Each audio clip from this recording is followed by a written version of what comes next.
MVP race. And I can't wait to talk about this. In my eyes, I have five guys right now, and it might not be the same five guys that you got, but you know what? At the end of the day, I have eyes too, and these are the five top players in the NFL. And no, I do not favor the quarterback. I favor who I see as the most talented players. So this might be more regulated to the top 100. But all in all, though, I would say this in number five right now, since he's starting to cook a little bit more and he's looking really good doing it, he's looking like pretty much the oracle for the Cincinnati Bengals at this point. And when it's all said and done, can Joe Burrow possibly say he's the best to ever be in the striped helmet? That's where we're at now with Joe Burrow. Joe Burrow's that good. I've been watching Cincinnati for a long time. I'm almost 40. And I've been probably watching them for a good 37 years of my life. And I'm going to keep it real with you. I'm not a fan of the Bengals at all, but, I'm very, in tune with them because, who I favor. So this Bengals team has probably their best talent ever. And this is a team that's been to the Super Bowl 3 times. But this group was ahead of their time and got to the Super Bowl. So really, in all senses of the word, they should be the second team in everybody's mind in the AFC, because this team is the team that previously went to the Super Bowl, and they've proven that they have what it takes to actually beat the Chiefs. Everybody else falls short to the Chiefs, but the Bengals have something on this team. They have some type of mental over this team, and it really shows up. And we can all say that the Chiefs got a little lucky last year when they were able to beat the Bengals. So when I look at everything here, I see that this Bengals team is led by the best possible quarterback that they've ever had. Fresh off of a 348-yard passing performance, 2 touchdowns, was sacked once, 31 of 44, 108.9 QBR. Since he got fresh, since he got healthy after the first 4 games of the season, nobody has been better than Joe Burrow at the quarterback position. Joe Burrow, as I said yesterday, when I did talk about them in the segment, they went ahead and he's thrown for 10 touchdowns in his last 4 games. He's thrown for 2 interceptions, and he has a monster QBR right now as well, too. And he's thrown for over 1,000 yards in that process as well. So Joe Burrow is number 5 on my list when it comes to the MVP race. And then number 4 on the list right now is going to be Trevor Lawrence. Trevor Lawrence has just been playing some really good football all season long. He's in the midst of a 5-game winning streak for his team right now as well, too. They're fresh off of a bye week as well. So, he's feeling pretty good. This team started the season off 1-2. They went to England, got right 2 in a row, haven't looked back since. They do have some credible wins on their resume, beating a first-place Saints team, beating a first-place Steelers team at the time they beat the Steelers. So they have credible wins here. And this is something that you do need to look at and look at it in a further scope. And that's because they have a natural-born winner in Trevor Lawrence. And Trevor Lawrence has finally turned the corner on being now an elite quarterback in the NFL. I know that sounds kind of crazy, but at this point in time, we can't say he's living up to the number 1 pick in the draft that he was a few years back. So when you look at this situation and you see his stats for the season, you got a guy who's thrown for 1,935 yards in total. He's thrown for 9 touchdowns, and he has 4 picks. But he also is pretty good in the running game, going 216 yards on 42 rushes with an average of 5.1. This is something that's very vital to this team. And he's not scored any touchdowns in this regard, but he has been able to move drives due to this. But he's had a big lift with Travis Etienne having himself a career year right now, almost at 600 yards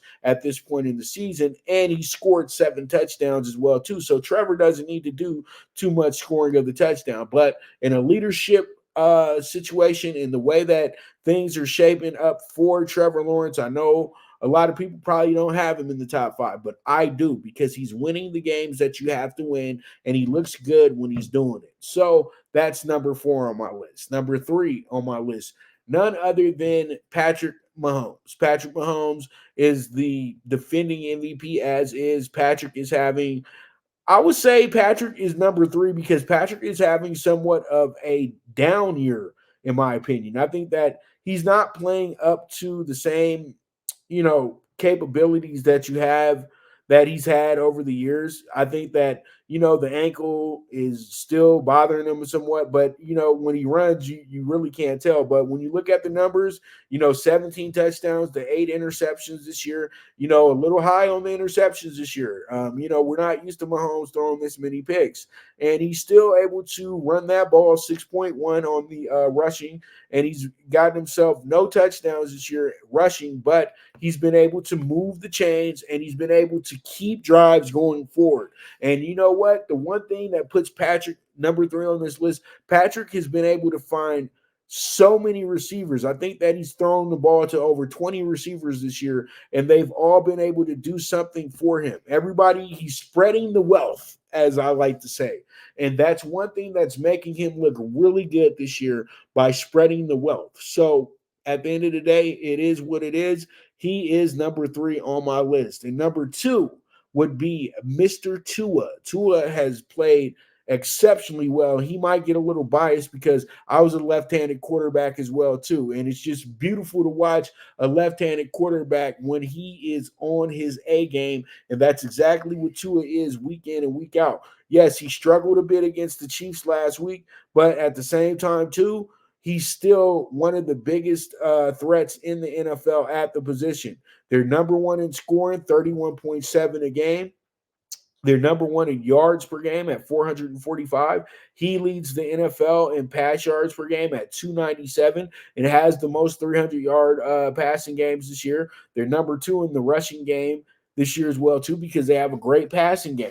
And that's been able to be compliments to Tua. Tua's passed for 2,609 yards, 19 touchdowns to 7 interceptions this year. You would love for him to clean up the interceptions, but he has been on his game. And then, you know what? Tua has been able to move chains as well, too, but he doesn't do it as much as the others do, and he doesn't do it for a long game. We all know why as well, too.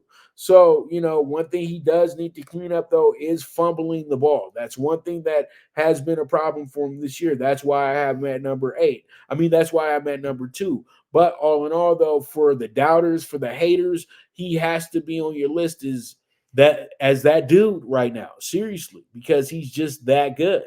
And it is what it is. And then number 1. Number 1 is the guy sitting with the white jersey on the screen right now, Mr. Tyreek Hill. Yes, I know I did not add Lamar Jackson to this list. I feel like Lamar Jackson is right there in the top 5. It doesn't mean that he's not going to be in the top 5 at some point this year. I just feel that at this point right now, a lot of the Ravens wins are coming from overall great team ball. You know what I mean? Lamar's doing his thing. He's doing what he's supposed to do, but the running game's helping him out a lot as well, too. And the defense has been the star this year. Let's keep it real. Because when that offense is lagging a little bit, that defense stays picking them up. They stay keeping them in the game or keeping the game very easy for the offense. So at this point right now, Lamar is the MVP on a lot of people's list, but he's not even in my top 5 yet. Yet. We'll be back next week to talk about this as well, too. But right now, Tyreek Hill is number 1. I feel like he's the MVP of the NFL. He didn't have the greatest week last week, but just look at the numbers. They're absolutely incredible. He's pretty much unstoppable. You have to really throw a triple team on this guy to really contain him. So he's doing what he's supposed to be doing and taking it to a whole nother level. And that's what's making this very special.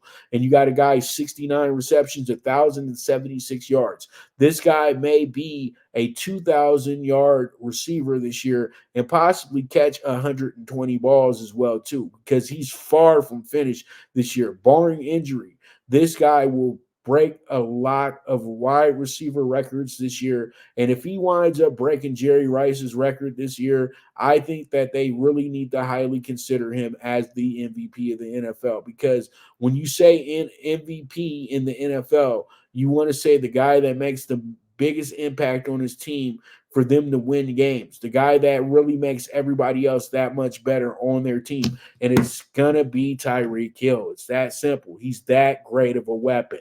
So, with that, that's going to be a wrap on the MVP race for me for today. And next week, I'll have an update on the MVP list. Now,